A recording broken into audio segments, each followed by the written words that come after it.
Nabi Allah Yunus alaihi salatu wassalam. Bagaimana kisahnya Nabi Yunus alaihi salatu wassalam, di mana satu-satunya nabi yang seluruh kaumnya beriman, tidak ada yang kufur. Itulah kaumnya Nabi Yunus alaihi salatu wassalam. Padahal kalau umat-umat Nabi itu mesti ada yang beriman, ada yang kufur. Entah satu dua yang kufur mesti ada. Tapi kaumnya Yunus ini semua beriman. Tentu mengimankan hampir 100.000 lebih jiwa itu bukan perkara mudah. Tentu Nabi Yunus alaihi salatu wassalam penuh perjuangan untuk mendakwahkan dakwah tauhid kepada mereka, sehingga diakhiri dengan hidayah Allah subhanahu wa ta'ala masuk ke dada-dada seluruh kaum Nainawa, kaumnya Yunus alaihi salatu wassalam. Nabi Yunus alaihi salatu wassalam disebutkan di dalam Al-Quran itu 6 kali, dan 2 kali disebutkan dengan sifatnya. Pertama disebut dengan Dhunnun, dan yang kedua disebut Sahibul Hud. Nun itu artinya ikan, Hud juga artinya ikan. Adapun nasab beliau, Nabi SAW menyebut dengan sebutan Yunus ibn Matta, dan menjadi khilaf para ulama siapa Matta ini. Ada yang mengatakan Matta itu artinya ibunya. Jadi hanya ada 2 nabi dari seluruh nabi-nabi itu yang dinasabkan kepada ibunya. Satu Isa ibnu Maryam, dan yang kedua Yunus ibn Matta. Ini satu pendapat. Tetapi pendapat yang rajih wallahu alam, sebagaimana disebutkan oleh Abul Faraj Al-Imam Ibnu Jauzi rahimahullahu ta'ala, bahwa Matta itu bukan ibunya tetapi bapaknya. Dan Matta sendiri adalah keturunan daripada Yaqub alaihi salatu wassalam. Berarti Yunus ini adalah nabi dari nabi-nabi Bani Israel. Tapi ada juga yang mengatakan bahwa Yunus ini turunan daripada Binyamin. Binyamin ini saudara daripada Nabi Yusuf yang sekandung. Maka turunannya sampai kepada Nabi Allah Yunus ibn Matta alaihi salam.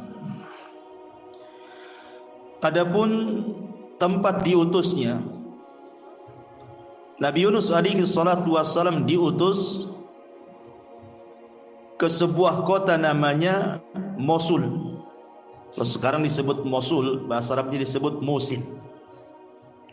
Di situ ada daerah namanya Nainawa.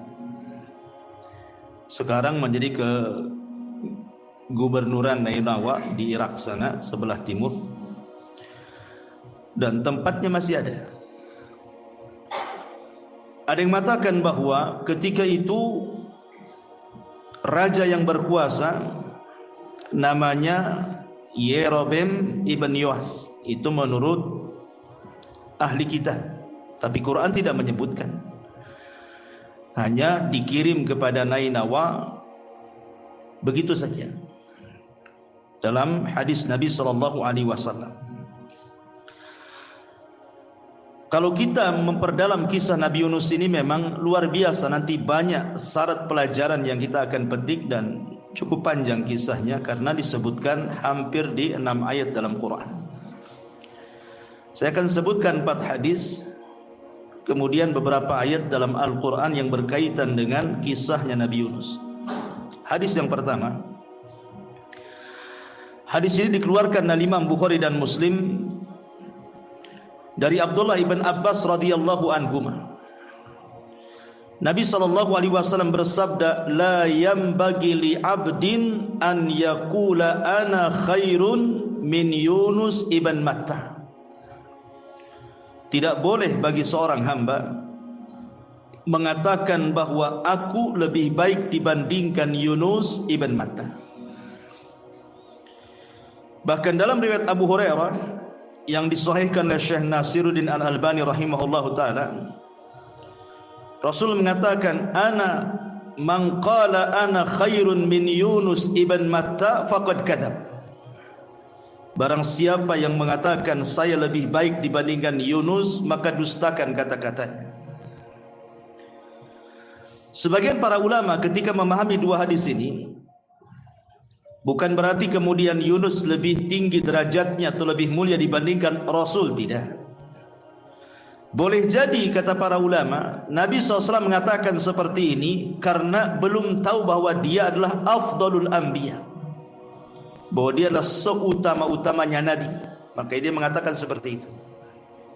Itu satu pendapat. Yang kedua, boleh jadi Rasul SAW mengatakan seperti itu karena tawadhu, karena Nabi SAW merendah dirikan dirinya dan tidak takabur, tidak sombong. Sebagaimana hadis Rasul mengatakan, ana sayyidu waladi ibni Adam yaumal qiyamah wala fakhr.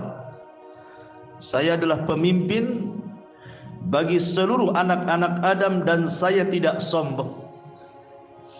Artinya mengatakan seperti ini bukan dalam bentuk kesombongan, tetapi karena tawadhu dari sifat-sifat Rasul. Jadi Rasul ketika mengatakan, siapa yang mengatakan saya lebih baik dibandingkan Yunus, dustakan kata-katanya. Ini adalah perkataan bentuk tawadhu'nya Nabi sallallahu alaihi wa ala alihi wasallam. Karena kenyataannya tentu Rasul jauh lebih mulia dibandingkan Nabi Yunus. Ya. Karena beliau adalah ulul azmi, sayyidul anbiya'i wal mursalin. Adapun hadis yang masyhur yang nomor 2 yang sering didengar, la tufaddiluni ala Yunus ibn Matta, jangan kalian utamakan aku di atas Yunus ibn Matta. Hadis ini dikatakan oleh para ulama la asla lahu, tidak ada asalnya dalam lafaz seperti ini. Tetapi yang betul, yang rajih, yang sahih adalah hadis pertama yang saya tadi baca. Kemudian yang ketiga,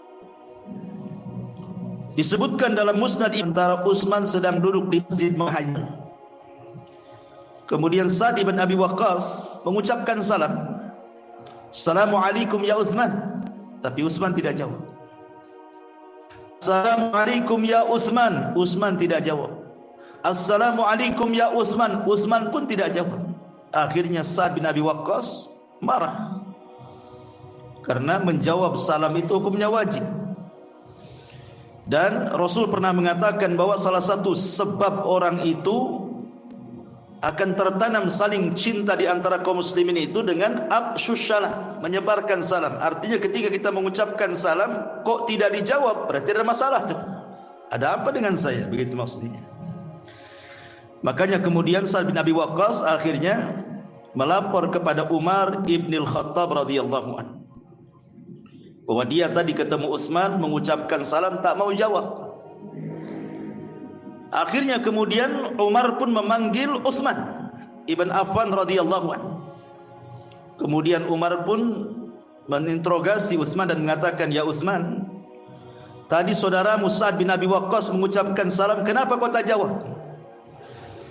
Maka Utsman ibn Affan radhiyallahu anhu mengatakan, saya tidak tahu, bahkan saya tidak dengar.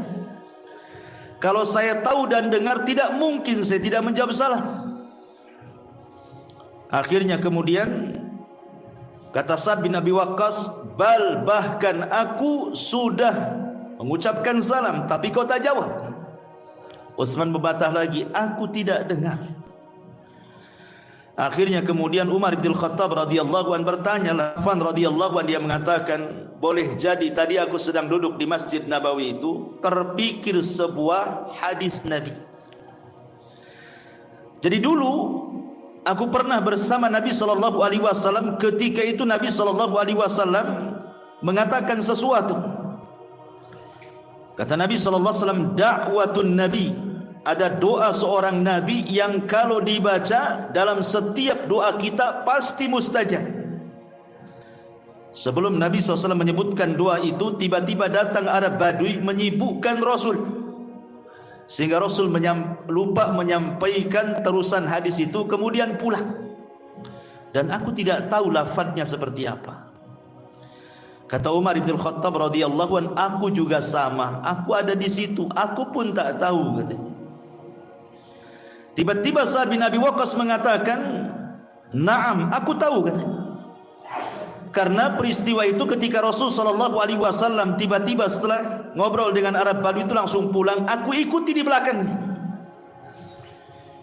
Dan aku malu untuk memanggil Nabi sallallahu alaihi wasallam karena sudah dekat dengan pintu rumahnya, maka aku hentakkan kakiku ke tanah supaya ada suara. Maka rupanya Rasul paham, dia melihat rupanya ada Sa'ad bin Abi Waqqas. Maka Nabi SAW mengatakan, ada apa ya Aba Ishaq? Maksudnya kunyah Sa'ad bin Abi Waqqas. Kemudian dia menceritakan, tadi engkau mengatakan da'watun nabi, ada doa seorang nabi yang kalau dibaca dalam doa-doa kita mustajab. Maksudmu apa wahai Rasul? Maka Nabi SAW kemudian mengatakan, da'watu dhinnuni idh huwa fi batnil huti la ilaha illa anta subhanak inni kuntu minadh dhalimin fa innahu lam yada' biha muslimun rabbahu fi syai'in qad illa istajaba lahu. Kata Rasul, oh iya, maksud saya adalah doanya Nabi Yunus alaihi salatu wassalam ketika di perut ikan. La ilahalkan doa ini ketika berdoa kepada Rabbnya untuk meminta sesuatu, pasti Allah kabulkan, kata Nabi. Maka Utsman pun berterima kasih kepada Sa'ad dan juga Amirul Mukminin Umar bin Khattab karena Sa'ad hafal doa itu dari Nabi SAW. Syahidnya di sini apa? Sa'ad bin Abi Waqqas mendengar hadis dari Nabi SAW tentang doanya Dhinnun. Dhinnun itu maksudnya Nabi Yunus dengan doa la ilaha illa anta subhanaka inni kuntu minadh dhalimin. Artinya ada hubung kait antara Nabi Yunus dengan Nabi SAW. Ini riwayat yang ketiga. Riwayat yang keempat dikisahkan oleh Al-Imam Ibn Hisham di dalam sirahnya, Sirah Ibn Hisham, pakar sejarah. Jadi ketika Nabi SAW tidak bisa lagi berdakwah di Mekah, karena ketika itu Abu Talib sudah meninggal, Khadijah pun juga sudah meninggal, dan tahun meninggal keduanya disebut Amul Hazni, tahun kesedihan. Maka Rasul pun kemudian berusaha berdakwah di tempat lain. Berangkatlah Rasul ke Taif. Rupanya di Taif pun kurang lebih sambutan penduduk Taif juga kurang lebih dengan penduduk Mekah. Mereka pun kasar kepada Rasul. Anak-anak justru menanam duri, perempuan mencaci maki, laki-laki melempar batu, dan begitu seterusnya. Sampai Rasul harus lari 1 mil bersama Zaid ibn Harithah, sebuah kebun kurma. Kebun kurma ini yang punya adalah Utsbah dan Syaibah. Rasul istirahat di kebun kurma itu bersama Zaid ibn Harithah dengan luka di badan. Tiba-tiba kemudian Utbah dan Syaibah ini merasa kasihan. Lah Utbah dan Syaibah ini punya budak namanya Addas. Addas ini bukan orang musyrik, dia orang Nasrani. Dia jadi budaknya Utbah dan Syaibah. Jadi Utbah dan Syaibah ini meminta kepada Addas, wahai Addas, saya kasihan dengan orang itu, maksudnya Rasul dan Zaid ibn Harithah, bawakan makanan ini kepada dia. Akhirnya Addas pun membawa makanan dari Utbah dan Syaibah untuk Nabi dan Zaid ibn Harithah. Ketika Nabi SAW memakan makanan itu, tiba-tiba Nabi SAW mengatakan Bismillah, menyebut nama Allah. Kemudian juga mengucapkan salam juga kepada Adas. Adas ini heran, karena setahu dia di Mekah itu tidak ada orang yang membahasakan seperti itu. Semua penyembah berhala, sementara dia kan Nasrani. Sehingga kemudian Adas ini bertanya, bagaimana engkau bisa mengucapkan kalimat itu kepada Rasulullah? Tapi Rasulullah SAW balik tanya kepada Adas, siapa namamu dan dari mana asalmu? Maka Adas mengatakan, saya Adas dan saya dari Nainawa, dari Irak. Ketika Nabi SAW mendengar bahwa Adas itu dari Nainawa, dari Irak, maka Nabi mengatakan, bukankah Nainawa itu adalah tempat akhi saudaraku? Kemudian Rasul mengatakan, dialah tempat saudaraku Yunus ibn Matta. Kagetlah Adas ini, karena Adas ini orang Nasrani. Kisah tentang Yunus itu masyhur di Nainawa sana. Kenapa orang ini tahu kisahnya? Kemudian Rasul menceritakan tentang Nabi Allah Yunus alaihi salatu wassalam di hadapan Adas. Makin takjub lagi Adas. Kemudian Adas mengatakan, kok kamu tahu kisah itu wahai Tuan? Maka Rasul mengatakan, ya, karena saya Nabi dan Yunus ibn Matta saudaraku juga Nabi. Tiba-tiba Adas kemudian memeluk Rasul, mencium kening dan hampir mencium kaki Nabi SAW. Utbah dan Syaibah dari kejauhan khawatir, kok bisa baru ketemu kok kepengaruh gitu ya. Jadi panggillah kemudian Adas ini, kemari. Kemudian kata Utbah dan Syaibah ini mengatakan, la yasrifuka an dinika fa inna dinaka khairun min dinihi. Adas, jangan kau ganti agamamu, kata. Agamamu lebih baik dibandingkan agama orang itu, kata. Syahidnya di sini apa? Nabi SAW menceritakan kisah Nabi Yunus di hadapan Adas, dan di sini tersebut tempat dakwah Nabi Yunus, Nainawa, Irak. Berarti ada hubung kait antara Nabi Yunus dengan Nabi SAW. Ini riwayat-riwayat yang sahih, yang masyhur tentang Nabi Yunus dalam hadis-hadis Nabi SAW. Taib, ini ditinjau dari hadis. Sekarang masuk pada ayat. Masyaallah muslimin yang dimuliakan Allah Azza wa Jalla. Allah Subhanahu wa taala menyebutkan kisah Nabi Yunus ini di beberapa surat dalam Al-Quran. Di antaranya An-Nisa ayat 163, kemudian Al-Anbiya ayat 87-88, kemudian As-Saffat ayat 139 dan 148, dari 139 dan 148, kemudian surah Yunus sendiri ayat 98, kemudian Al-Qalam ayat 48 sampai 50, dan yang terakhir surah Al-An'am ayat 84 sampai 86. Inilah 6 surat yang mengkisahkan tentang kisah Nabi Yunus alaihi salatu wassalam. Pertama surah An-Nisa ayat 163.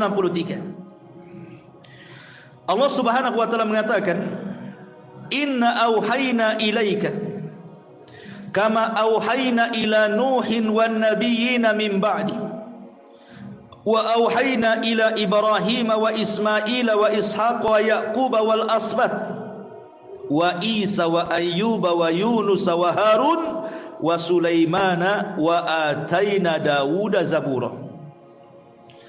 Sungguh kami telah mewahyukan kepada wahai Muhammad sebagaimana kami telah mewahyukan kepada Nuh dan nabi-nabi setelahnya, dan kami telah mewahyukan pula kepada Ibrahim, Ismail, Ishak, Yaqub dan seluruh cucu-cucunya, Isa, Ayyub, Yunus, Harun, Sulaiman, dan kami telah memberikan kepada Daud satu kitab Zabur. Perhatikan dalam surah An-Nisa 163 ini, Nabi Yunus alaihi salatu wassalam disebut satu nafas dengan nabi-nabi Bani Israel. Dan saya sudah katakan di mukaddimah, dari sini kita tahu bahwa Nabi Yunus itu satu di antara nabi-nabi Bani Israel. Ini syahid daripada An-Nisa 163. Kemudian juga disebutkan di dalam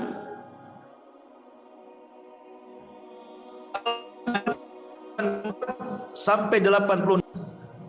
Wa wahabna lahu Ishaq wa Ya'quba kullan hadaina wa Nuhan hadaina min qablu wa min dzurriyyatihi Dawud wa Sulaiman wa Ayyub wa Yusuf wa Musa wa Harun wa kadzalika nazil muhsinin wa Zakaria wa Yahya wa Isa wa Ilyasa kullun minas salihin wa Ismaila wal Yasa'a wa Yunusan wa Lutan wa kullan faddalna 'alal alamin. Dan kami telah menganugerahkan Ishak dan Yakub kepadanya, kepada keduanya masing-masing telah kami berikan petunjuk, dan kepada Nuh sebelum itu juga telah kami berikan petunjuk, dan kepada sebagian dari keturunan Nuh yaitu Daud, Sulaiman, Ayyub, Yusuf, Musa dan Harun. Demikian pula kami memberikan balasan kepada orang-orang yang berbuat baik, dan Zakaria, Yahya, Isa, Ilyas semuanya termasuk orang-orang saleh, dan Ismail, kemudian Al-Yasa dan juga Yunus serta Lut, masing-masing kami lebihkan derajatnya di atas umat di masanya. Di sini pun tersebut kalimat Yunus dan dimasukkan dalam deretan nabi-nabi Bani Israel.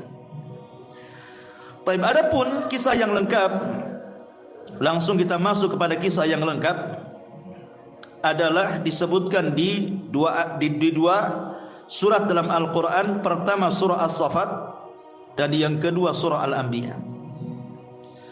Kita masuk pada surah Al-Anbiya ayat 87 sampai 88. Disinilah dimulai kisahnya Nabi Yunus. Baik, Allah Subhanahu wa taala mengatakan, wa dhannuni idh dhahaba mughadiban fadhanna an lan naqdira alayhi fanada fi dhulumati an la ilaha illa anta subhanak inni kuntu minadh dhalimin fastajabna lahu wa najjaynahu minal ghammi wa kadzalika nunjil mu'minin. Dan ingatlah kisah Dhunnun. Dhunnun maksudnya pemilik ikan. Dhu itu pemilik, nun itu artinya ikan. Tapi yang dimaksud di sini adalah Yunus alaihi salatu wassalam, sebutannya adalah Dhunnun. Ketika dia pergi dalam keadaan marah, lalu dia menyangka bahwa kami tidak akan menyulitkan kehidupannya, maka dia berdoa dalam keadaan yang sangat gelap. Tidak ada Tuhan selain Engkau, Maha Suci Engkau, sungguh aku termasuk orang-orang yang zalim. Maka kami kabulkan doanya dan kami selamatkan dia dari kedukaan, dan demikianlah kami menyelamatkan orang-orang yang beriman. Kemudian lanjutannya dalam surah As-Saffat, wa inna Yunusa laminal mursalin idh abaqa ilal fulqil mashhun fasahama fakana minal mudhadin faltaqamahul hud wa huwa mulim falaula annahu kana minal musabbihina lalabitha fi batnihi ila yaumi yub'atsun fanabadnahu bil ara wa huwa sakin wa ambatna alaihi syajaratan min yaqtin wa arsalnahu ila mi'ati alfin aw yazidun fa amanu famatta'nahum ilahin.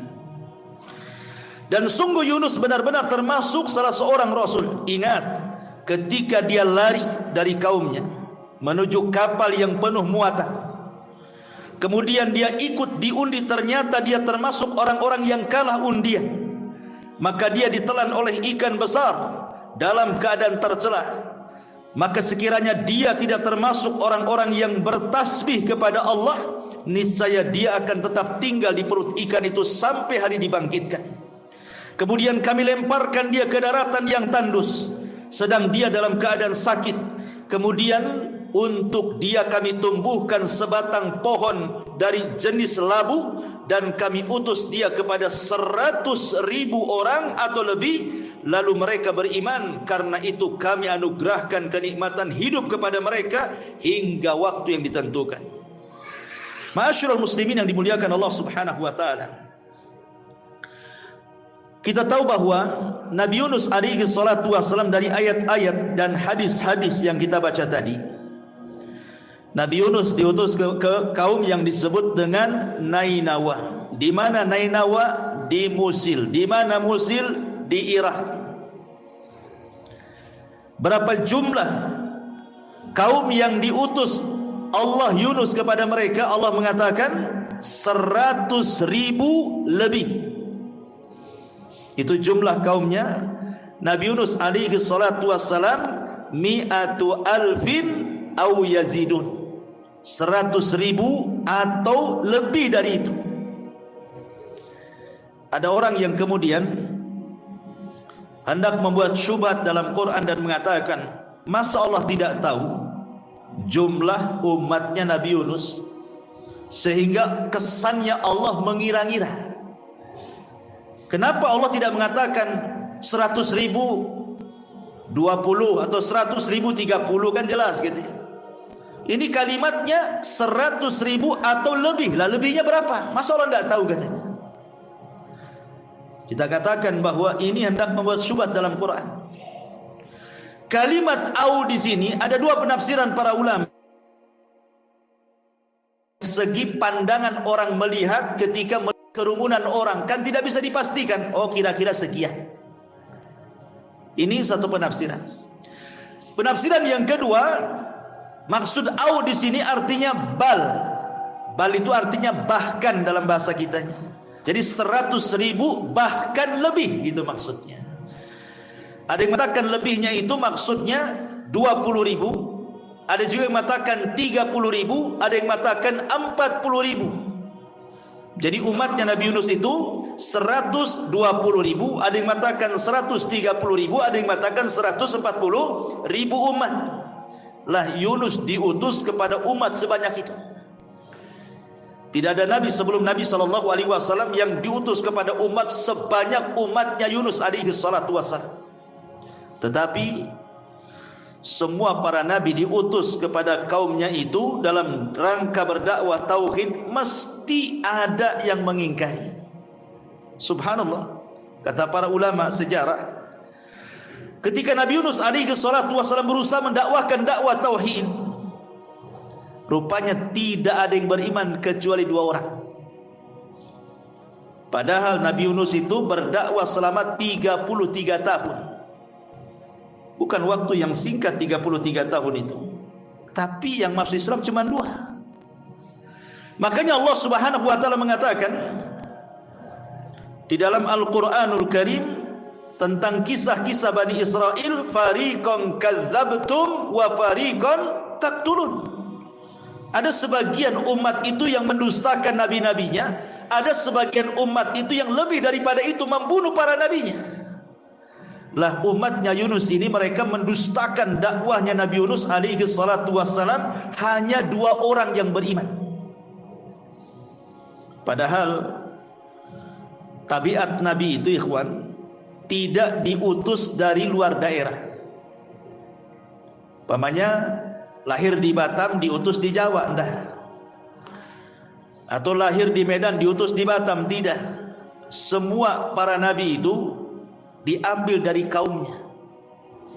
Dan itu disyaratkan dalam Al-Quran surah An-Nahl ayat 89. Allah mengatakan, wa yauma nab'atsu fi kulli ummatin syahidan 'alaihim min anfusihim wa ji'na bika syahidan 'ala haula. Allah mengatakan, dan kami utus pada tiap-tiap umat ini saksi atas mereka dari kaumnya sendiri. Sebagaimana Nabi SAW lahir di Arab, maka dia berdakwah untuk bangsa Arab kala itu, tapi ajarnya untuk seluruh manusia. Maka Yunus pun itu lahir dari Nainawa. Untuk apa coba? Supaya orang-orang Nainawa Irak itu tahu dari mulai bayinya, remajanya, dewasanya sampai diangkat jadi nabi, bagaimana akhlaknya, bagaimana karakternya, bagaimana kehidupannya. Dan pasti Allah sudah mempersiapkan Yunus itu sebaik mungkin karena akan menjadi seorang nabi, sehingga tidak dicela kaumnya. Dan setiap nabi itu akan bicara dengan lisan kaumnya. Dan itu disyaratkan juga di dalam surah Ibrahim ayat keempat. Allah mengatakan, wa ma arsalna mir rasulin illa bilisani qaumihi. Dan tidaklah kami utus tiap-tiap umat seorang rasul kecuali berbicara dengan lisan kaumnya, supaya mudah dimengerti. Ya tidak mungkinlah kita orang Indonesia, rasul kita orang Inggris tidak bisa bahasa Indonesia, kan susah pula dia. Kita pula susah jadinya memahaminya kan? Artinya Allah subhanahu wa ta'ala sudah mudahkan Yunus itu untuk berdakwah kepada kaumnya. Tapi subhanallah, persis seperti Allah katakan, kadzalika ma atal ladzina min qablihim mir rasulin illa qalu sahirun majnun. Dan begitulah kami datangkan para nabi sebelum Nabi SAW, kecuali kaumnya mengatakan nabi itu tukang sihir ataupun nabi itu gila. Jadi kaumnya Yunus itu menggila-gilakan Yunus dan menganggap Yunus itu tukang sihir, sama dengan Rasulullah. Dikatakan tukang sihir, dikatakan orang gila, dikatakan pemecah belah. Dan ini ada pelajaran besar bagi kita. Siapapun antum yang mendakwahkan dakwah tauhid, maka sunnatul dakwah itu pasti ada orang yang akan memusuhi antum. Pasti ada. Siapapun yang berdakwah dakwah tauhid, pasti ada yang akan memusuhi antum. Sebagaimana para nabi dan rasul mendakwahkan dakwah tauhid, dimusuhi kaumnya. Karena itu sunnatul dakwah. Ma'asyiral muslimin yang dimuliakan Allah Azza wa Jalla, Yunus itu didustakan oleh kaumnya, hanya 2 orang yang beriman. Sebab itulah maka Nabi Allah Yunus alaihi salatu wassalam marah kepada kaumnya. Sudah 33 tahun berdakwah, tidak ada juga yang beriman.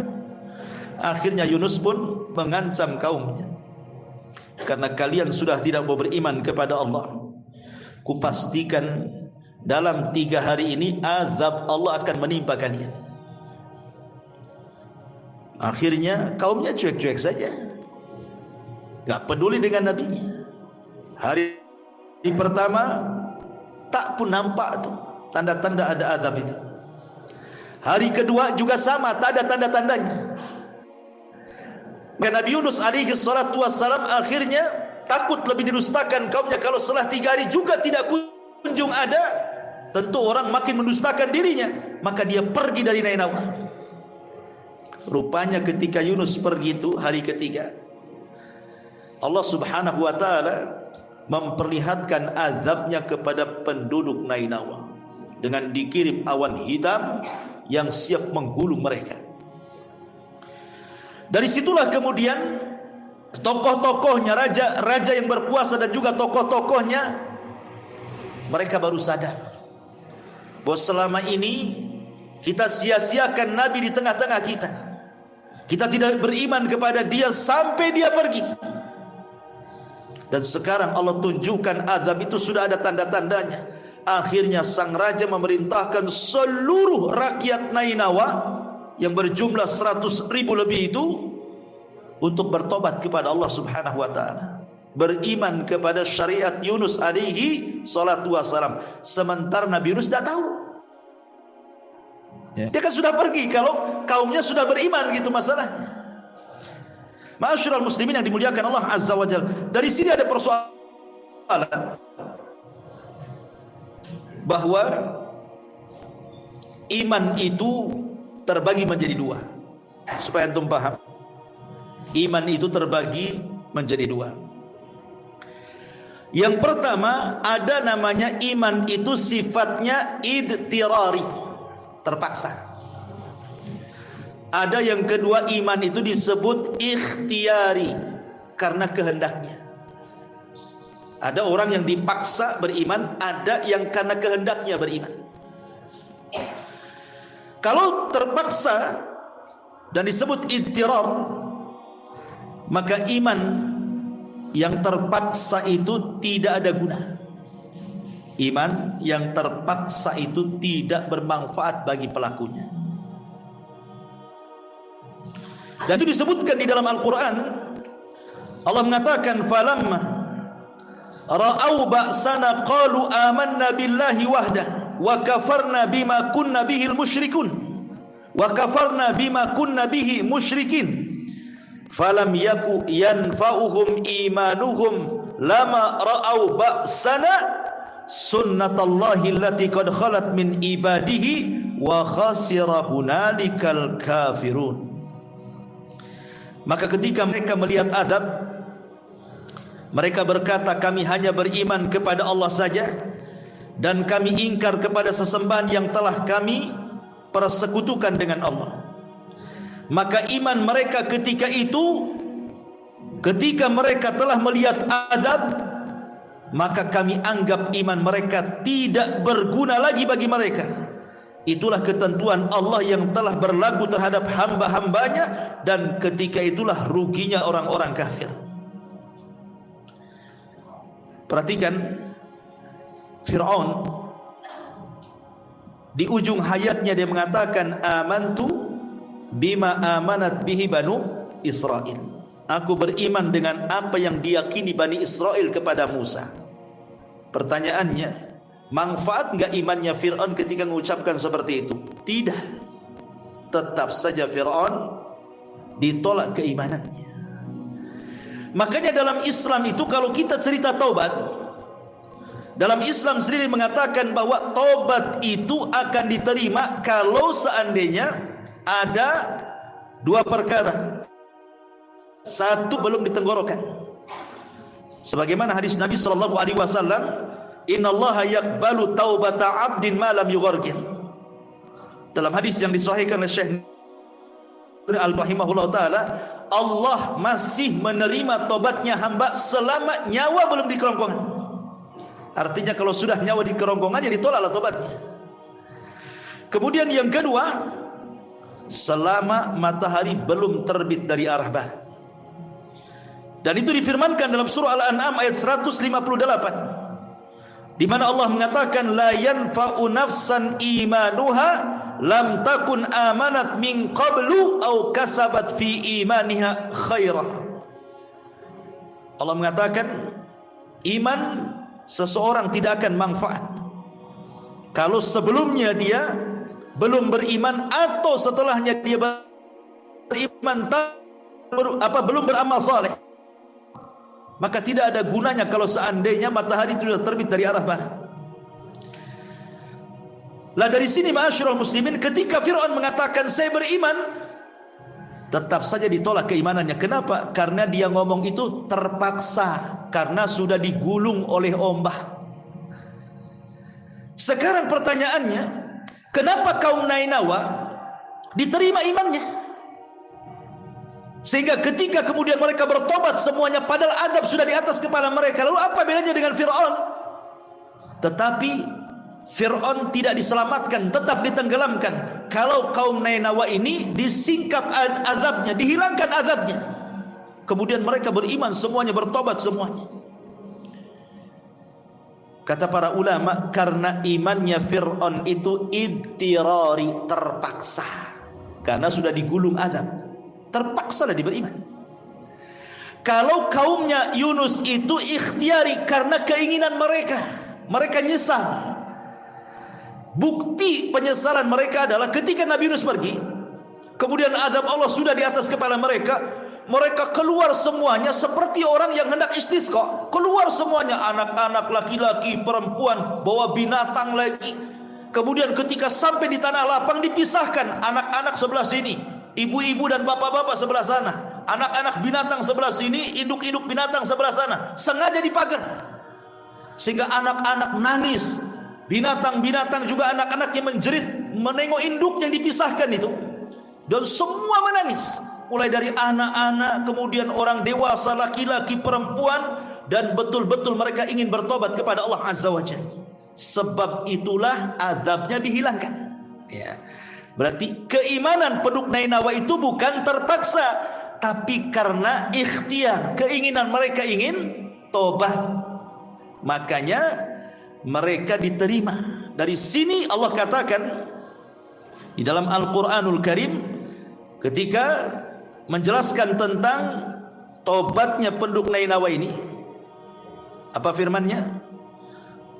Allah mengatakan dalam surah Yunus 98, falaula kanat qaryatun amanat fanafa'aha imanuha illa qauma Yunus lamma amanu kashafna anhum adzabal khizyi fil hayatid dunya wa matta'nahum ilahin.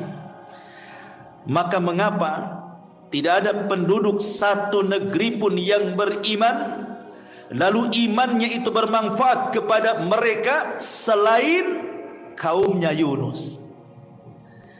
Ketika mereka kaum Yunus itu beriman, kami hilangkan dari mereka azab yang menghinakan dalam kehidupan dunia, dan kami beri kesenangan kepada mereka sampai waktu yang ditentukan. Akhirnya semua kaum Nainawa yang 100.000 lebihnya bisa 20.000, 30.000, 40.000, semua beriman. Tidak ada satupun kaum yang beriman semuanya kecuali kaum Nainawa. Kalau sebelumnya nabi-nabi adalah yang beriman, ada enggak gitu ya. Nabi SAW saja ada yang beriman, ada yang enggak kan gitu. Abu Jahal tak beriman, Abu Lahab enggak beriman, bahkan orang terdekatnya Rasul Abu Thalib tak beriman juga. Tapi kaum Nainawa ini semua beriman. Ajaib gitu ya. Ma'asyiral muslimin yang dimuliakan Allah Subhanahu wa taala. Ketika mereka beriman itu, Nabi Yunus tidak tahu, karena dia sudah pergi masalahnya. Pergi dalam posisi marah dia. Makanya tadi Allah Subhanahu wa taala katakan wa dzannun, dan Nabi Yunus alaihi salatu wassalam, Dhunnun itu idzahaba mughadiba, dia pergi dalam kondisi marah. Ma'asyiral muslimin yang dimuliakan Allah Azza wa Jalla, marah itu kadang-kadang perlu. Sebagaimana Nabi SAW dikisahkan oleh Aisyah radhiyallahu anha ummul mukminin, apa kata Rasulullah? Kata Aisyah radhiyallahu anha, ma daraba Rasul sallallahu alaihi wasallam syai'an qad biyadi wala imra'ah wala imra'atan wala khadiman illa an yujahida fi sabilillah. Rasul itu tidak pernah memukul dengan tangannya sedikit pun, baik kepada istri-istrinya ataupun kepada pembantu-pembantunya, kecuali dalam rangka jihad. Kalau dalam jihad dia harus mengayunkan pedang lah. Kemudian kata Aisyah di ujung hadis, ya, dia mengatakan wa manila minhu syai'un qad fayantakimu min sahibihi illa an yantahika syai'un min maharimillah fayantakimu lillahi azza wajalla. Dan Rasul tidak pernah marah untuk membalas sesuatu dengan kemarahannya, kecuali kalau di hadapan ada orang-orang merobek kehormatan Allah. Kalau ada orang-orang yang merobek kehormatan Allah, melanggar yang diharamkan Allah Subhanahu wa taala, di sini Rasul marah. Rasul marah.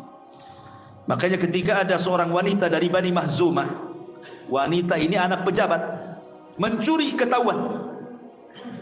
Kemudian orang-orang dari Bani Mahzum mengatakan, cobalah seseorang datang kepada Rasul, janganlah, dia kan wanita mulia, anak pejabat, masa mau dihukum dipotong tangan, kasihanlah dia. Akhirnya orang-orang ini mengatakan, coba kalau kalian datangi Usama bin Zaid. Bukankah Usama bin Zaid itu sahabat yang paling dicintai Nabi, karena dia anak daripada Zaid ibn Harith, anak angkatnya. Coba lobi dia, mudah-mudahan berhasil agar Rasul tidak menghukum wanita pejabat dari Bani Mahzumah itu. Maka kemudian Usama datang kepada Rasul, menceritakan bahwa dia diutus oleh Bani Mahzum supaya Rasul jangan menghukum wanita yang mencuri itu, karena wanita itu anak pejabat. Maka Nabi SAW marah dan mengatakan, innama ahlakal ladzina qablakum annahum kanu idza saraqa fihimus syarif tarakuh wa idza saraqa fihimudh dhaif aqamu alaihi al-had wa aimullah law Fatimah binta Muhammadin saraqat laqata'tu yadaha, kata Rasul. Kata Nabi SAW, enak saja. Hancurnya umat sebelum kalian, kata Rasul, apabila pencurinya orang-orang mulia, kalian tinggalkan hukumannya. Apabila pencurinya orang-orang lemah, kalian pula tegakkan hukumannya. Demi Allah, kalau seandainya Fatimah putri Muhammad mencuri, ku potong sendiri tangannya. Bisa. Marah itu penting kalau dalam masalah melihat kemungkaran. Maka Nabi Yunus itu marah gitu. Sudah didakwai selama 33 tahun, tidak pula beriman kepadanya. Sudah diancam-ancam azab, tidak pula beriman kepadanya. Makanya dia pergi dalam kondisi marah. Rupanya Yunus tidak tahu kalau kaumnya sudah beriman, itu masalahnya. Akhirnya Allah Subhanahu wa taala menguji Yunus alaihi salatu wassalam. Kenapa? Karena dia belum diizinkan pergi dari kaumnya, dia berijtihad sendiri keluar hijrah dari kaumnya. Beda dengan Lut alaihi salam. Kenapa dia meninggalkan Sodom kemudian hijrah ke Palestina? Karena Allah Subhanahu wa taala sudah mengutus 3 malaikat memberitahu kaum Lut, memberitahu Nabi Lut bahwa ni subuh akan datang azab kepada kaummu, kau pergi. Berarti Nabi Lut diizinkan kan? Makanya dia pergi. Setelah pergi datanglah azab oleh Allah Subhanahu wa taala lewat malaikat Jibril dengan satu sayapnya. Diangkatnya kaum Sodom ke langit, kemudian dihujani meteor, kemudian ditumpahkan lagi ke bumi, dan sekarang jadi laut mati. Lut keluar hijrah karena ada izin. Nabi Ibrahim alaihi salatu wassalam berdakwah kepada Namrud di Irak. Dia tidak bisa lagi mendakwai mereka, dan Allah sudah izinkan untuk hijrah. Maka Ibrahim hijrah ke Syam, ke Palestina, kemudian ke Mesir, sampai ke Jazirah Arab. Termasuk Nabi Musa, dia hijrah karena dia tidak bisa lagi untuk mendakwahi orang-orang Mesir di bawah kekuasaan Fir'aun dan membahayakan Bani Israel. Perintahkan Musa untuk hijrah dari Mesir ke mana? Ke Palestina. Jadi nabi-nabi ini diizinkan hijrah, makanya tidak diuji oleh Allah. Termasuk Nabi kita Muhammad SAW hijrah dari Mekah ke Madinah karena memang tidak bisa lagi berdakwah di Mekah. Makanya ketika dia mendatangi Abu Bakar Siddiq radhiyallahu anhu, dia mengatakan, qad adina li bil hijrah ya Abu Bakrin. Abu Bakar, Allah sudah izinkan aku hijrah. Kata Abu Bakar, as-suhbatu suhbatu Rasul. Bolehkah aku menjadi temanmu hijrahmu, menjadi teman hijrahmu? Kata Rasul, as-suhbatu suhbatu ya Abu Bakrin. Boleh kau jadi temanku. Maka Rasul pun setelah dapat izin Allah keluar dari Mekah hijrah ke Madinah. Lah Nabi Yunus ini belum ada izin, dia main keluar gitu saja. Makanya kemudian Allah Subhanahu wa taala menguji Nabi Yunus alaihi salatu wassalam. Akhirnya Nabi Yunus alaihi salatu wassalam pun diuji dengan ujian yang cukup berat oleh Allah Subhanahu wa taala ketika dia meninggalkan kaumnya dan hendak menyeberang lautan. Maka dia melihat ada kapal penuh dengan muatan dan penuh dengan penumpang juga. Akhirnya Nabi Yunus alaihi salatu wassalam naiklah ke kapal tersebut. Naik ke kapal tersebut. Kemudian mengambil tempat duduk di ujung. Ya, karena penuh barang, penuh orang. Ketika datang waktu sholat, Nabi Yunus sholat di situ, dan orang-orang memperhatikan, menunjukkan bahwa ini orang mulia, ibadah sendiri di atas kapal. Tiba-tiba ma'asyiral muslimin yang dimuliakan Allah Subhanahu wa taala, ketika kapal ini sudah mulai berjalan ke tengah lautan, ada yang mengatakan tiba-tiba ada ikan paus atau ikan besar yang hendak menyerang perahu. Atau pendapat dari kalangan ahli tafsir, enggak ada dalilnya ya. Ini kan pendapat saja ya. Ada juga yang mengatakan tiba-tiba datang petir sehingga menggoyang kapalnya. Kapal penuh dengan muat, bisa saja dia robohkan begitu. Tapi ada juga yang mengatakan bahwa datang ombak besar sehingga mengombang-ambingkan kapal, sehingga tidak harus dikurangi beban kapalnya. Kalau tidak, tenggelamlah kapal ini. Mulailah mereka mengeluarkan barang-barang di atas kapal untuk mengurangi beban kapal itu. Tapi sudah banyak dibuang barang-barang pun masih juga over kapasitas. Begitulah tamaknya orang kan, apalagi pedagang itu. Kapal ini kadang-kadang di luar kapasitasnya masih dijejeli barang saja kan. Penumpang itu sudah seatnya habis masih juga masuk. Berdirilah di situ. Kalau saya lihat di India itu kereta itu, masya Allah, perasaan itu yang duduk di atas kereta itu tidak lebih banyak daripada di atas keretanya. Makin banyak penumpang di atas keretanya. Ma'asyiral muslimin yang dimuliakan Allah Azza wa Jalla. Akhirnya kemudian orang-orang pun berpikir, ini harus ada yang dikorbankan di antara kita. Tidak mungkinlah kita ini tenggelam rame-rame di sini. Kemudian dimintai kesepakatan semua orang yang dalam kapal itu, bagaimana kalau kita buat undian qara. Akhirnya kemudian sepakat mau tidak mau yang terkena undian, karena sudah kesepakatan harus loncat. Mulailah kemudian diundi satu persatu. Siapa? Bang Karim, loncat. Siapa lagi? Siapa lagi? Loncat. Terakhir pula nama Yunus keluar. Orang-orang sebagian tafsir mengatakan tidak mau Yunus itu meloncat. Kenapa? Karena ada orang yang tahu di kapal itu bahwa dia seorang nabi. Jangan dia, yang lain saja katanya. Atau ada juga yang berpendapat bahwa tidak ada yang tahu tetapi dia orang asing. Tapi karena ketika dia masuk perahu dia sholat, berarti dia bukan orang jahat, dia orang baik-baik, orang mulia. Dan mereka sangat menghargai orang asing, sehingga mereka mengatakan, oh jangan, ini kan bukan orang sini katanya. Kita undi orang-orang kita saja katanya. Akhirnya diundi ulang, Yunus lagi keluar. Terpaksalah kemudian Nabi Yunus alaihi salatu wassalam harus keluar dari kapal itu. Ma'asyiral muslimin yang dimuliakan Allah Subhanahu wa taala. Ada yang mengatakan bahwa kenapa alasan kemudian Nabi Yunus alaihi salatu wassalam diberikan bala oleh Allah seperti itu. Tadi kita sudah sebutkan satu alasannya. Karena Yunus meninggalkan kaumnya tanpa izin dari Allah Subhanahu wa taala, sehingga dia harus masuk ke dalam perut ikan. Tapi ada juga yang mengatakan bahwa Allah ingin pertunjukan ketika Yunus melemparkan dirinya ke dalam perut ikan, bahwa dia ada seorang nabi, memiliki mukjizat, bahwa dia tidak akan apa-apa dengan perut ikan itu. Dengan diambil oleh ikan itu nggak akan mati dia, dan itu bentuk mukjizatnya. Ada juga yang mengatakan Allah ingin memberitahu tentang kudrah dan iradahnya, kebesaran Allah Subhanahu wa taala. Allah mampu mengutus ikan besar, kemudian melahap Nabi Yunus, kemudian mengeluarkan kembali dan tidak ada cacat sedikit pun, tetap hidup dan sehat bugar gitu ya. Ada juga yang mengatakan Allah hendak mentarbiyah Nabi Yunus supaya makin kokoh lagi dengan keimanannya, sehingga harus diuji dulu. Dan ujiannya adalah dengan cara ditelan ikan tadi.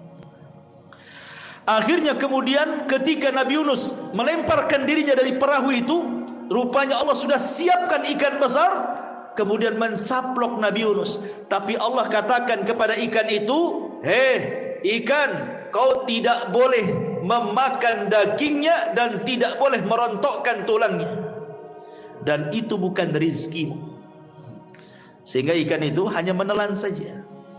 Karena Allah sudah perintahkan, jangan memakan dagingnya, jangan merontokkan tulangnya, dan itu bukan rizkimu. Ya ditelan gitu saja. Bahkan ada sebagian ahli tafsir mengatakan ikan yang makan Nabi Yunus dimakan ikan lebih besar lagi. Ikan dalam ikan lagi. Bayangkan. Jadi ikan ini makan Nabi Yunus, datang lagi ikan, dicaplok lagi ikan yang makan ikan Nabi Yunus itu. Dari sinilah kenapa Allah Subhanahu wa taala mengatakan wa nada fi dzulumat, pakai jamak.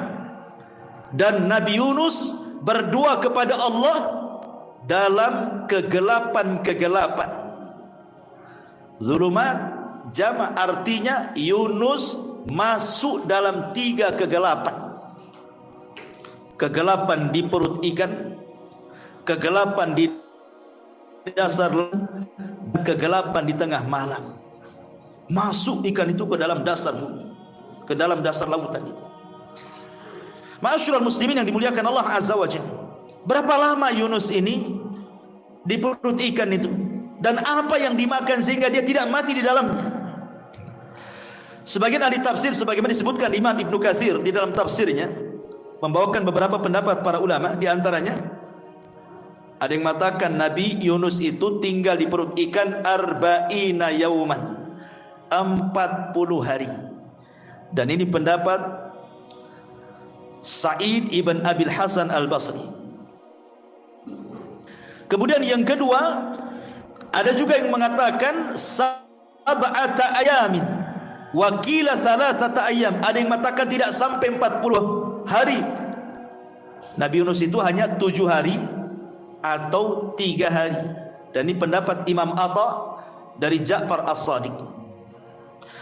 Ada juga yang mengatakan Nabi Yunus alaihi salam itu di perut ikan, dia masuk di waktu duha, ditelan di waktu duha gitu ya. Kemudian di waktu ketika tenggelam matahari dilepehkan sama ikan. Jadi hanya 1 hari saja, tidak sampai 40 hari, apalagi 7 ataupun 3 hari, cuma sehari saja. Wallahu alam, tidak ada dalil yang jelas masalah ini, kan ijtihad. Tetapi yang masyhur dari kalangan para ulama hanya 2 pendapat. Dimakan di waktu duha, dilepehkan di sore hari. Dan juga pendapat yang mengatakan 3 hari di perut ikan, itu yang masyhur. Ya, di perut ikan itu 3 hari. Lalu apa yang dimakan? 3 hari pun kalau di perut ikan dasar lautan, kalau tidak makan ya gemetar juga lah kita. 1 hari antum tak makan ya gemetar. Makan makanan yang dimakan ikan yang dalam perutnya ya nggak ada cerita juga itu. Artinya wallahu alam, yang jelas Allah buat Nabi Yunus itu hidup di dalam perut ikan. Bahkan ketika Nabi Yunus alaihi salatu wasallam di perut ikan itu, dia sadar dia itu hamba Allah yang sudah bermaksiat kepada Allah Azza wa Jalla. Akhirnya ketika dalam perut ikan itu, dia berjanji dalam perut ikan itu dia akan membuat tempat khusus untuk sujud, buat masjid dalam perut ikan itu. Dan dia mengatakan, aku akan jadikan perut ikan sebagai masjidku, sehingga tidak ada manusia yang pernah sujud di dasar lautan kecuali aku, katanya. Maka Nabi Yunus pun kemudian bertasbih dalam perut ikan. Makna tasbih itu artinya sholat. Nabi Yunus itu sholat di perut ikan. Kenapa? Nabi SAW dikisahkan oleh Jabir bin Abdullah radhiyallahu anhu, kana Nabi sallallahu alaihi wasallam idza hajabahu amrun fazi'a ila shalah. Rasul itu kalau ada masalah yang tidak bisa keluar, maka sebagai penyelesaiannya Rasul langsung salat. Dari sini Allah katakan wasta'inu bis sabri wassalah, mintalah pertolongan dengan sabar dan salat. Artinya kalau antum ada masalah, dan semua kita pasti ada masalah, maka minta masalah ini diselesaikan oleh Allah Azza wa Jalla. Karena dia yang mengirim masalah, dia yang akan mengurai masalah. Caranya gimana? Sholat. Berdoa dalam sholat agar masalah kita cepat diselesaikan. Itu yang dilakukan Nabi Yunus alaihi salatu wasallam dalam kegelapan. Maka Yunus alaihi salatu wasallam di dalam 3 kegelapan itu, dia berusaha meminta pertolongan kepada Allah Azza wa Jalla dengan cara apa? Bertasbih. Awalnya Yunus ini ragu-ragu, mungkinkah Allah mendengar tasbih dia sementara dia berada di perut ikan di dasar lautan di tengah malam? Tapi Allah perdengarkan tiba-tiba tasbihnya penduduk laut yang ada di dasar laut. Tiba-tiba Yunus mendengar tasbihnya batu, tasbihnya ikan, macam-macam bertasbih. Dari sayup-sayup kedengaran orang ada makhluk yang bertasbih. Ya, karena Allah mengatakan wa in min kulli syai'in illa yusbihuna bihamdi. Tidak ada satupun yang Allah ciptakan di permukaan bumi kecuali semua makhluknya bertasbih kepada Allah. Tetapi kan kita tidak tahu bagaimana tasbih mereka. Tapi Yunus diperdengarkan. Maka sejak dia diperdengarkan tasbih itulah, maka dia pun kemudian berdoa dan bertasbih kepada Allah Subhanahu wa taala, la ilaha illa anta subhanaka inni kuntu minadh dhalimin. Subhanallah. Nabi Yunus alaihi salatu wasallam tidak berdoa, tapi berzikir. Nabi Yunus tidak mengatakan, ya Allah tolong aku, selamatkan aku, tidak. Tapi Nabi Yunus alaihi salatu wassalam hanya mengatakan, la ilaha illa anta, tidak ada sembahan yang berhak disembah kecuali engkau, subhanak, maha suci engkau, inni kuntu minadz zalimin, memang aku yang termasuk orang zalim ya Rabb, aku salah meninggalkan kaumku pada kau belum izinkan. Lihat bagaimana orang-orang yang ingin bertobat, tirulah tobatnya Nabi Yunus alaihi salatu wassalam. Kalau kita ada masalah ikhwatu fiddin, harusnya kita ini introspeksi, dosa apa yang sudah kita lakukan. Lihat Yunus, dia tidak mengatakan ya Allah selamatkan, persis seperti perkataan Nabi kan. Ketika Nabi SAW dilempari oleh penduduk Taif itu, Rasul tidak mengatakan ya Rabb aku kan Nabi, kenapa kau biarkan orang-orang yang melempariku itu. Beginikah balasan seorang Nabi ya Rabb, harus dilempari batu? Tidak, Rasul tidak mengatakan seperti itu. Sama dengan Yunus juga mengatakan ya Rabb, aku loh sudah 33 tahun berdoa, begini rupanya balasannya, kau telankan aku di perut ikan. Tidak juga Yunus mengatakan seperti itu. Tetapi dua Nabi yang mulia ini, Rasul mengatakan hanya innama ashku dha'fa quwwati, ya Allah hanya aku menjadikan kau aduanku dalam setiap kelemahanku. Kemudian Rasul mengatakan illam takun alayya sakhatun fala ubali, kalau orang-orang Taif yang melempari aku itu bukan bentuk azabmu, aku enggak peduli ya Rabb. Mereka mau melempari, mau mencaci maki, terserah, yang jelas itu bukan azab yang kau kirimkan. Maka harusnya seperti itu. Jadi tidak ada mengeluh dalam kehidupan ini kan. Jadi kalau ada masalah cepat mengadu kepada Allah, kalau ada masalah cepat mengadu kepada Allah. Ini kalau ada masalah, masya Allah, tasakhut, Allah pula bukan jadi tempat aduan, Allah pula menjadi tempat sasaran celaan orang itu. Si aku aja ya Rabb yang miskin itu, kok si fulan pula tak miskin-miskin katanya. Si anakku saja yang sakit, kenapa anak orang itu sehat-sehat katanya. Allah pula jadi sasaran, objek celaan kita yang mendapatkan ujian, padahal ujian itu untuk mengangkat derajat kita sebenarnya kalau orang itu paham. Lah Nabi Yunus ini mengajarkan sebuah pelajaran luar biasa juga. Apa itu? Man istajala qabla awanih uqiba bihirmani. Barang siapa yang bersegera untuk mendapatkan sesuatu belum waktunya, maka Allah akan hukum dengan diharamkan keinginannya. Contoh, anak ingin dapat waris orang tuanya. Lama kali bapak ini mati nih, kasihlah racun di kopi, mati bapaknya. Dapat waris? Tidak. Karena kaidahnya siapa yang bersegera ingin mendapatkan sesuatu belum waktunya, justru diharamkan keinginannya, warisnya haram selamanya, gak dapat dia. Contoh yang kedua, ada orang ngebet ingin kawin. Nampak nih wanita yang saya cintai dah cerai sama suaminya nih. Ini kesempatan lagi, saya lamar dia. Tapi wanita itu kan baru diceraikan, belum habis masa idah. Harusnya tunggu dulu masa idahnya baru nikahi. Ini enggak, karena sudah ngebet. Udah cerai belum? Udah bang 2 hari. Besok kita kawin katanya. Kawin, justru tidak sah perkawinannya. Kenapa? Karena dia menikah di waktu wanita itu belum keluar idahnya. Berarti hukumannya apa? Ketika dia nekat nikah, maka selamanya diharamkan wanita di sampai kiamat. Kenapa? Man istajala qabla awanih uqiba bihirmani. Kalau tergesa-gesa ingin mendapatkan sesuatu belum waktunya, justru diharamkan keinginannya. Artinya bahwa Yunus ini tergesa-gesa, makanya kemudian diberikan ujian. Makanya Nabi SAW mengajarkan kepada kita dari kisah Nabi Yunus itu, disebutkan dalam surah Al-Qalam itu kan, wala takun kasahibil huti idnada wa huwa maqdu. Jangan pernah engkau wahai Muhammad seperti Yunus ketika dia berdoa dalam kondisi sedih. Maknanya apa?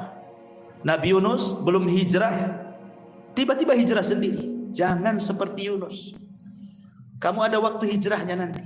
Jangan tergesa-gesa, gitu maksudnya.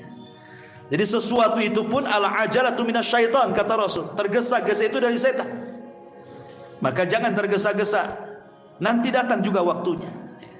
Ma'asyiral muslimin yang dimuliakan Allah Azza wa Jalla. Kemudian juga pelajaran lain apa? Ini juga pelajaran yang luar biasa dari Yunus alaihi salatu wassalam ketika di perut ikan itu. Apa itu? Nabi Yunus alaihi salatu wassalam bertasbih di perut ikan. Yang tasbihnya itu terdengar sampai ke langit. Disebutkan dalam hadis dhaif, tapi hadisnya dhaif. Para malaikat di langit itu mendengar ada suara sayup-sayup dari dasar lautan. Sehingga satu malaikat dengan malaikat yang lain itu saling bicara. Kayaknya kita semua kenal lah suara itu. Itu suara siapa itu? Maka Allah mengatakan itu suara Yunus ibn Matta. Maka malaikat kasihan dengan Yunus meminta syafaat kepada Allah agar Allah menolong Nabi Yunus ini. Makanya dengan syafaatnya para malaikat, akhirnya Allah tolong dan Allah selamatkan Nabi Yunus. Sebenarnya bukan syafaat malaikat, tetapi Nabi Yunus itu mengajarkan kepada kita tentang amalan sirriyah. Amalan yang tidak ada yang tahu kecuali dia dengan Allah subhanahu wa ta'ala. Siapa yang tahu Nabi Yunus dalam perut ikan bertasbih? Mau riak sama siapa? Ketika itu belum ada handphone, kecuali Nabi Yunus bawa handphone ke dalam perut ikan selfie, mungkin ya. Nggak ada handphone di zaman itu. Mau riak sama siapa di perut ikan dasar lautan lagi, di kegelapan malam lagi. Jadi murni dia ikhlas lillahi ta'ala. Dia sujud bertasbih, la ilaha illa anta subhanaka inni kuntu minadh dhalimin. Kata para ulama, di antara manfaat amalus sir, amal yang tidak terang-terangan, yang tahu hanya kita dengan Allah saja, salah satunya adalah daf'ul bala, bahwa Allah subhanahu wa ta'ala akan mencegah adanya bahaya yang akan menimpa kita, dan kita bisa keluar dari bahaya itu. Contohnya apa? Seperti kisah Ashabul Ghar. 3 orang yang masuk ke dalam gua, tiba-tiba batu datang menutup pintu gua, tidak bisa keluar orang ini. Mereka mengatakan matilah kita di sini, katanya. Akhirnya 3-tiganya azam untuk bertawasul dengan amalus sir, amal-amal rahasia yang tahu hanya mereka dengan Allah saja, dengan birrul walidain, dengan sedekah dan amanah, dan dengan menjaga kehormatan. Tiba-tiba batu menggelinding dan mereka bisa keluar. Ya, sama dengan Nabi Yunus ini. Dia melakukan amalus sir di dalam perut ikan, akhirnya Allah selamatkan. Makanya pentinglah dalam hidup kita ini ada amalan-amalan yang tidak ada yang tahu kecuali Allah saja. Gunanya apa? Di saat kita lagi kesulitan, kita bertawasulah dengan amalan itu. Ya Rabb, dulu aku pernah sholat malam, gak ada yang tahu kecuali aku saja. Dan aku ikhlas. Aku lagi susah nih ya Rabb, tolong. Kan enak. Ya. Tapi masalahnya, amalan mana di antara amalan kita yang tersembunyi, ikhwan? Semua tampak masalahnya. Sholat kalau bisa orang tahu, sedekah kalau bisa orang muji gitu ya. Haji kalau bisa orang tahu, kemudian disebut Pak Haji, Bu Haji, dan begitu seterusnya. Kayaknya amalan kita ini maunya itu dibicarakan. Kembali bahwa setelah itu kemudian Nabi Yunus alaihi salatu terus bertasbih.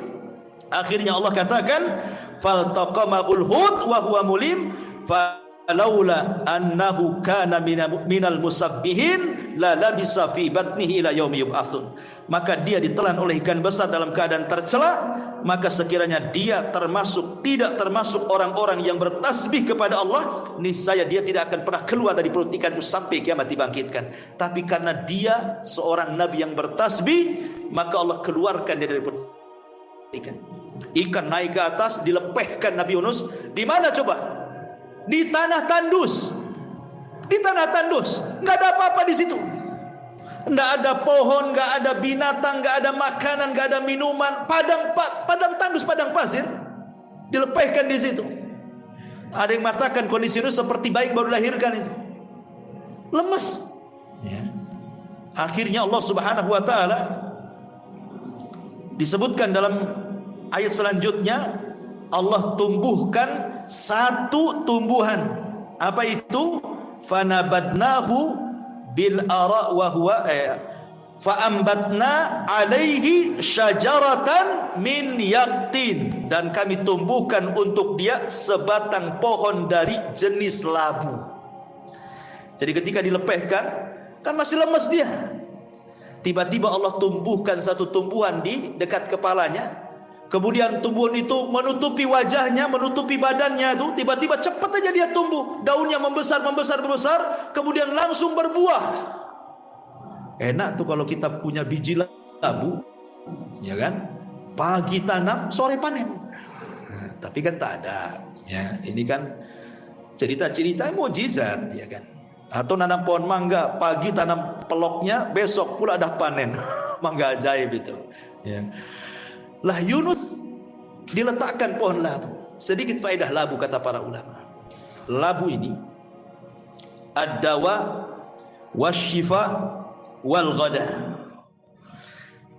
Buah-buahan sejenis labu itu dikatakan oleh para ulama, dia adalah ad-dawa, bisa jadi obat.